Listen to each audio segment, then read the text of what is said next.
It's time for Around the Ozarks News, brought to you by the Springfield Greene County Park Board, Kitchen Land USA, and Thompson Sales. Here are your hosts, Ethan and Sarah Forhetz. Hey, good morning to you. Bright and early on a Wednesday. Hope your week is going well, and we're grateful that you're watching or listening, whatever it is you choose to do. Happy Wednesday. Yeah, no doubt. Here's some news. This will be a case that is interesting to watch, given the fact that it's happened at more than just one type of convenience store. But there's a man from Springfield who is suing Kum&Go, the one on Kansas Expressway, from an incident in 2020, along with the store manager, who was the manager at that time, saying the store did not do enough to protect him. He was a customer who left the store with gunshot wounds to the stomach and hip when another man who was wearing a mask and in a stolen car ended up shooting him. The injured man says that the store should have had better lighting, better signs warning customers because there had been previous criminal activity at that store, and then should have had security on the premises. So the man is now seeking unknown damages. It's interesting, isn't it? It's interesting for case precedent. That's why it's interesting. Well, yeah, I guess it is. Yeah. Now to this, Governor Mike Kehoe says he is still waiting on whether Missouri will get the federal disaster declaration that he requested about a month ago for 6 counties. Greene, Berry, Lawrence, McDonald, Newton, and Washington counties were all hit hard by storms on April 29th.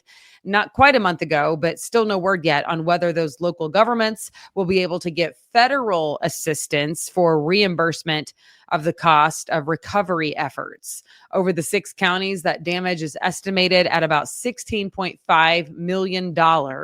Of course, since that storm, our area has had even more severe weather to speak of and more damage.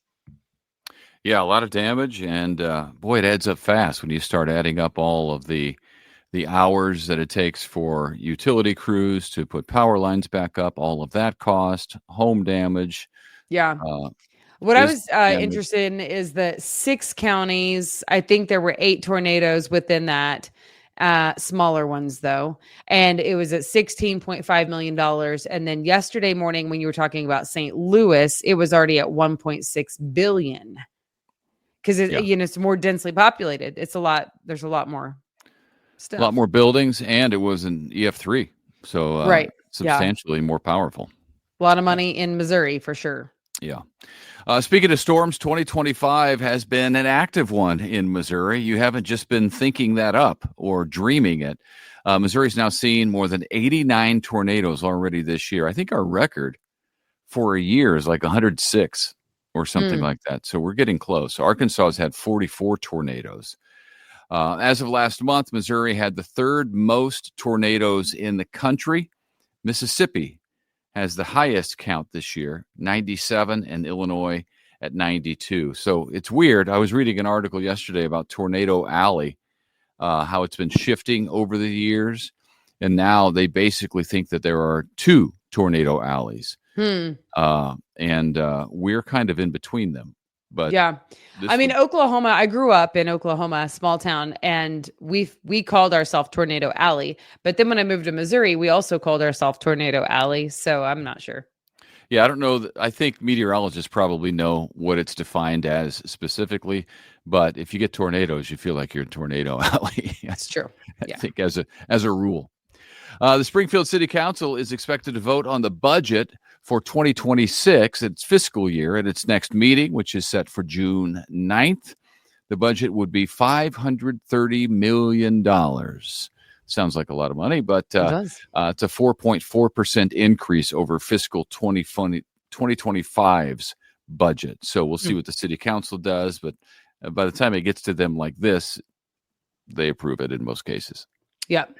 Okay, it looks like it's going to cost you more to go to Mizzou.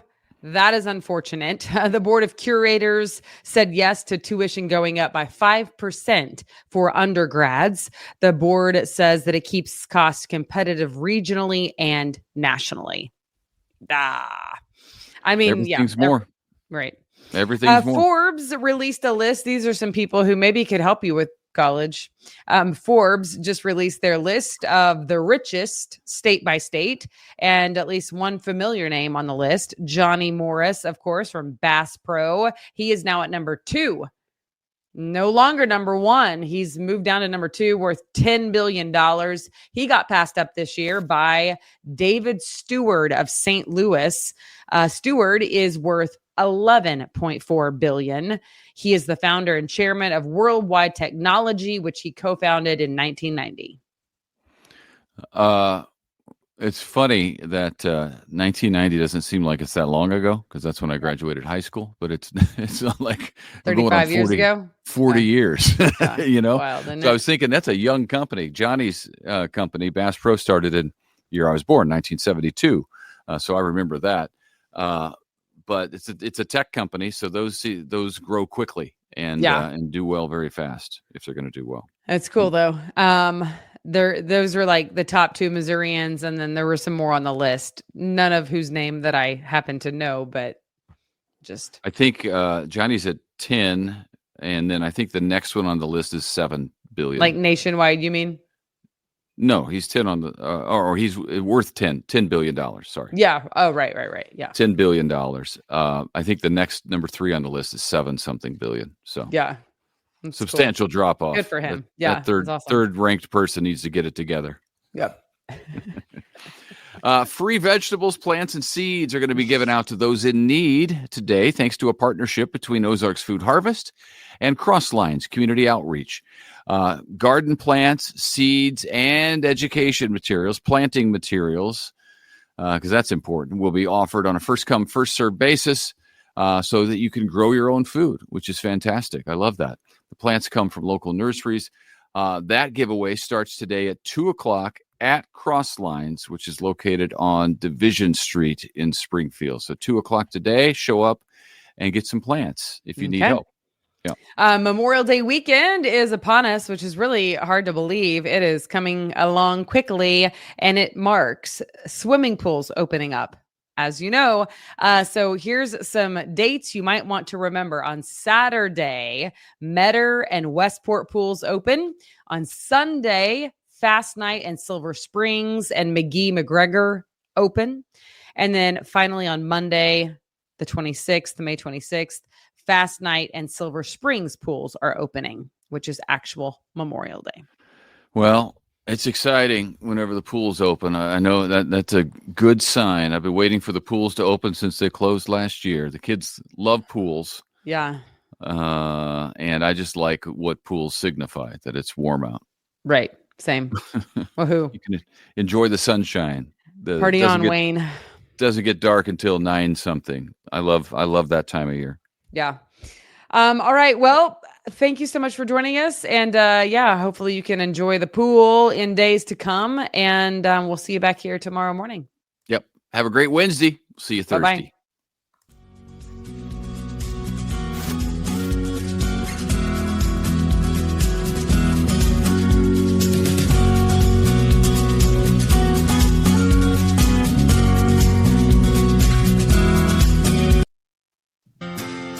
It's time for Around the Ozarks Wake Up Weather, sponsored by Command Family Medicine and Taylor Grubaugh Chevrolet. Here's your host, meteorologist Abby Dyer. Good morning, everybody. Welcome to your Wednesday. It's May 21st, and we are looking at much nicer weather conditions across the Ozarks today. Nice and cool out there this morning. In fact, we're either side of 50 degrees this morning in the Ozarks. Dare I say it feels chilly out there, and we are shaping up to see a beautiful afternoon on this Wednesday. Plenty of sunshine to enjoy. I also have a high temperature of about 75 degrees. So it doesn't get a whole lot better than that. The flowers are blooming. The water has receded in a lot of places that saw some heavy rainfall the other night, and we're just sitting pretty here in the Ozarks. Today, we have a northwest breeze. It's an indication that we are now on the backside of that cold front that pushed through yesterday. We have cooler and drier air in place today, tomorrow, and much of the daylight hours on Friday too. And then things will change for us once again. That frontal boundary kind of stalled out across the area today, and it may inch back up to the north a little bit overnight tonight. It could create this boundary where a few more showers and thunderstorms are possible. I think if they happen, they'll be very isolated in nature and likely happen after dark tonight, and they're gone tomorrow morning. So it's not going to be this big chance for rain. In fact, most stay dry in the forecast, but I have to at least mention the chance for some isolated showers and thunderstorms that are possible in the forecast tonight. Beyond that, things are looking pretty good for us today, tomorrow, and on Friday. I have a high temperature of 75 in Springfield today, but those of you down in northern Arkansas that are seeing the sunshine all day, you may see high temperatures closer to 80. I think tomorrow will be a cooler day. We continue to see some of that cooler weather filter in behind the cold front, and highs may be limited to the upper 60s in spots. It will be a cooler start once again, too, with lows falling back into the middle 40s. Once again, we'll see nice temperatures on Friday. Numbers in the low 70s, and then rain chances start to move back in, starting on Friday and lasting through much of the holiday weekend. In fact, soggy weather is setting up for the holiday weekend. Returning to the Ozarks late Friday afternoon into Friday night, we have rain chances back in the forecast. I see the potential for several inches of rain all the way through Monday of the holiday weekend, too. So I know it's a big outdoor weekend in the Ozarks. We have widespread rainfall accumulation, though.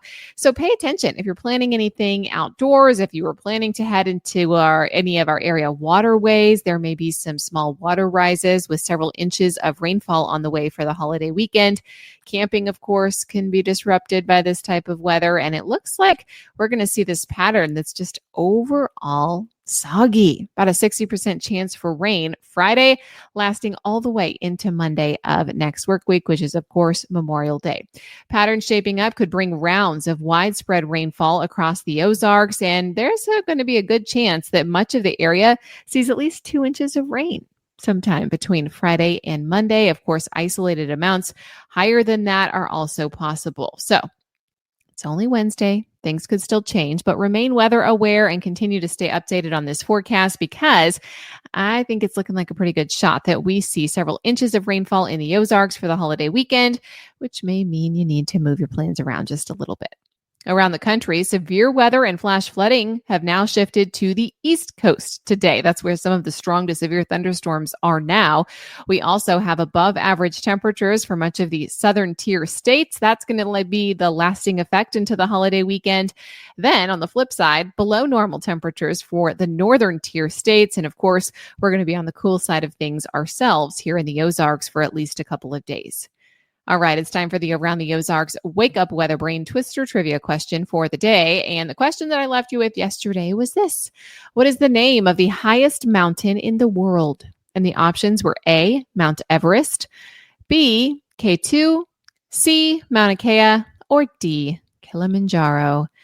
Oh, you may know this one.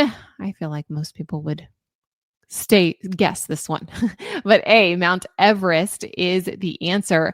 Yes, it is sitting pretty at 8,848 meters in the Himalayas of Nepal. And it is the highest mountain in the world. So now you know. Mount Everest. Congrats if A was your guess. All right, here is the next one that I have for you tomorrow. What is the birthstone associated with the month of May, often linked to clarity and healing properties? Do you think that's A, the sapphire, B, the emerald, C, the ruby, or D, the amethyst? You can let me know your guess. That's at aroundtheozarks.com. Thanks so much for starting off your Wednesday with me here at Around the Ozarks Wake Up Weather. And thanks to our sponsors, Command Family Medicine and Taylor Grubaugh Chevrolet. I appreciate you listening. Have a great day. Enjoy the sunshine. 75. It's going to be a great day in the Ozarks. I'll talk to you again tomorrow morning.